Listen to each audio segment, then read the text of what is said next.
Hello students, in this video we will learn how to write a diary entry.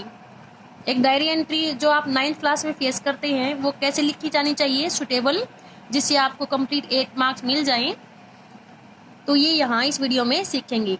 First let's know what is a diary entry. Diary entry क्या होती है? It's a record. किस चीज़ का record होता है? Individual experience का होता है बेटा, पर्सनल एक्सपीरियंस. आपने कोई भी सीन अपनी आंखों से देखा है वो आप डिस्क्राइब करेंगे, यहाँ अपनी फीलिंग्स डिस्क्राइब करेंगे. आपने क्या देखा, आप उसके बारे में क्या सोचते हो, वो सारी फीलिंग्स यहाँ डायरी में लिखेंगे. डायरी को जैसे एक फ्रेंड मान लेते हैं ना और उसे अपनी बातें बताते हैं, ऐसे ही डायरी को लिखा जाता है. तो डायरी क्या होती है? एक रिकॉर्ड होती है, या फिर आप फैक्चुअल डिस्क्रिप्शन कह सकते हो. पर्सनल एक्सपीरियंस का रिकॉर्ड ये होती है. और यूजुअली कब लिखी जाती है? इवनिंग या नाइट टाइम में, जब दिन खत्म हो जाता है तब लिखते हैं. तो चलिए सबसे पहले फॉर्मेट जान लेते हैं डायरी एंट्री का. डायरी एंट्री में सबसे पहले हम लिखेंगे डेट. अब डेट लिखने का हम कई क्या करते हैं, जैसे ऐसे लिख देते हैं day, month and year. This is wrong format. हमने क्या लिखना है? 13th May 2020. This one is correct format. Next is day. Day हम कैसे लिखेंगे? शॉर्ट फॉर्म यूज नहीं करेंगे. First letter capital like one day और एनी अदर डे. अब टाइम. टाइम लिखने का तरीका कैसे होता है? मोस्ट सुटेबल टाइम तो क्या होता है, जो इंग्लिश पैटर्न में लिखा जाता है, जो 24 आवर क्लॉक वाला टाइम होता है वो. अगर जैसे इवनिंग में लिख रहे हो, 9 बजे आप लिख रहे हो, तो आप कैसे लिखेंगे उसको? 9 बजे को, अब 9 बजे होते हैं तो उसमें 12 आवर्स ऐड करने होते हैं इवनिंग वाले में, ये वाला.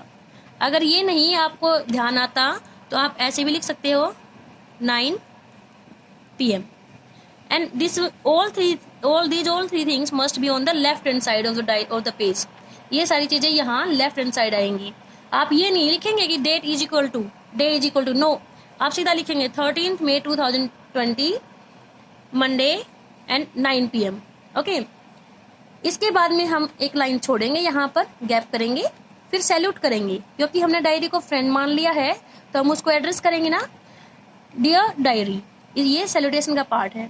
सेकंड थिंग, ये तीनों चलती है फॉर्मेट में वन थिंग में. अब ये सेकंड थिंग हो गई. Third one is content. आप क्या लिखेंगे वो सारा यहाँ पर मेंशन होगा. फोर्थ इज आप अपना नाम लिखेंगे, यहाँ पर जो भी नाम है वो यहाँ पर मेंशन करेंगे. तो ये डायरी राइटिंग का आपका फॉर्मेट है. अब ये चीजें तो फॉर्मेट में सिंपल हैं. कंटेंट कैसा होना चाहिए वो जानते हैं. अब कंटेंट में क्या होता है, सबसे पहले आप ये मान लीजिए कि डायरी आपकी एक फ्रेंड है और अपनी फीलिंग्स को आप वहाँ शेयर कर रही हैं. तो आपको क्या करना है? इनफॉर्मल लैंग्वेज यूज करनी है, फॉर्मल चीजें यूज नहीं करनी है. जैसे आप खुलकर अपनी बातें बताते हैं वो एक्सपीरियंस आपने शेयर करना है. आप फर्स्ट पर्सन का यूज कर सकते हो. पर्सनल प्रोनाउन यूज करेंगे कि मैंने आज क्या देखा, I was going to school today, I saw, like that. Use feeling words. और जैसे हम फीलिंग वर्ड करते हैं ना, ओ, हेलो, हाय, ऐसे कुछ सरप्राइज वाली चीजें, दुख वाली वर्ड है तो दुख की घटना है तो दुख वाले वर्ड्स है, हैप्पीनेस वाली है तो ओहो, वो वाली फीलिंग्स जो वर्ड्स शो करते हैं वो वर्ड्स आप यूज करेंगे. And this whole content must be written in single paragraph. आप अलग से पैराग्राफ नहीं बनाएंगे.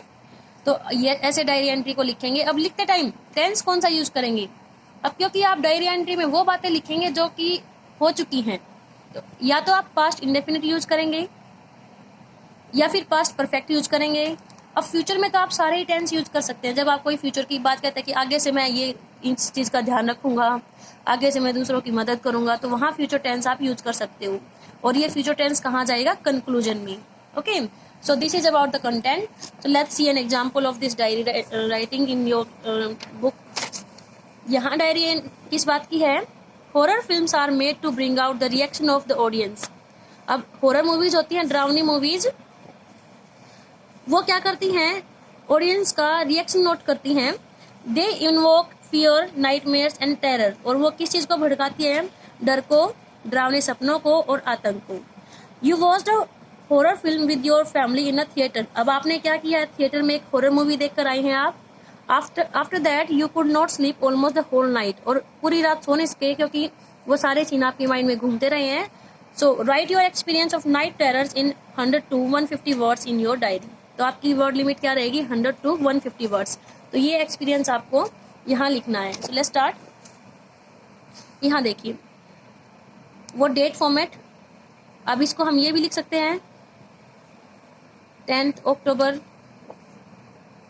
2020 वेडनेसडे, डियर डायरी. और टाइम आप यहाँ जहाँ मैंने आपको अभी फॉर्मेट में बताया था, थर्ड डे के बाद में जहाँ भी आपको लिखना है 9 PM. और इसके बाद में 1 लाइन गैप करेंगे. डियर डायरी ये सैल्यूटेशन हो गया है. So let's start. I have, जैसे बताया था ना, पर्सनल प्रोनाउन आप यूज करेंगे first person mostly. I have a deep hatred for horror movies. इसने अपना एक्सपीरियंस बताया है कि भूतिया फिल्मों के लिए मेरे अंदर नफरत है.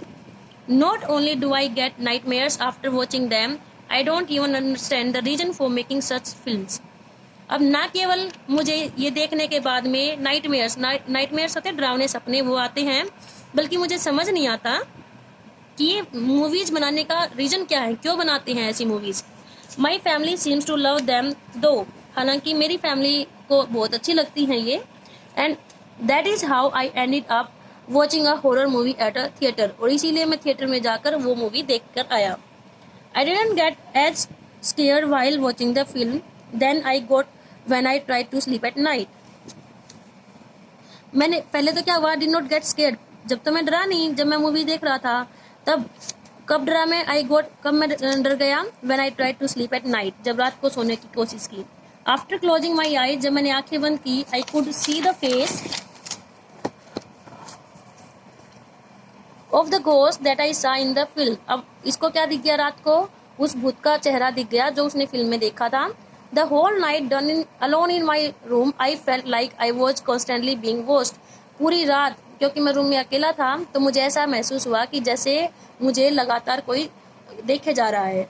Even a slight movement in the room sent me screaming. अब कमरे में हल्की सी मूवमेंट अगर हलचल हुई तो उससे भी मेरी चीख निकलाई. I switched on the lights. अब मैंने लाइट्स ऑन कर ली. And still I could not sleep. फिर भी मैं सो नहीं सका. I was scared of my own shadow. अपनी परछाई से मैं डर गया. स्केयर्ड मीन्स डर जाना. एंड फेल्ट श्योर, और मुझे ये बात निश्चित हो गई that something would come to kill me. मैं क्या सोचने लग गया कि कोई चीज मुझे मारने आई है. Even the floors and the walls terrified me. यहाँ तक कि जो फर्श और जो दीवारें हैं उन्होंने भी मुझे डराया. I was sure something was passing through them to come in to my room. मुझे ये बात पक्की हो गई कि दीवारों से और फर्श से कुछ न कुछ पास हो रहा था मेरे रूम में आने के लिए. My dreams and wild imagination kept me awake the whole night. अब जो सपने मुझे आ रहे थे और मैंने जो बेतरतीबी बेढंगी सी इमेजिनेशन मैंने की बिना सिर पैर वाली, उसकी वजह से पूरी रात अवेक मैं जगता रहा. My whole family made fun of me in the morning. सुबह मेरा पूरा परिवार मेरा मजाक बनाने लग गया. But I have decided that I will never under any circumstance watch a horror film again. अब मैंने क्या डिसाइड कर लिया कि किसी भी हालात में, अंडर एनी सर्कमस्टेंस, मैं कभी भी कोई मूवी नहीं देखूंगा. And last one is name. तो नेम यहाँ आपने वो लिखना है जो कि एग्जाम में दिया गया है.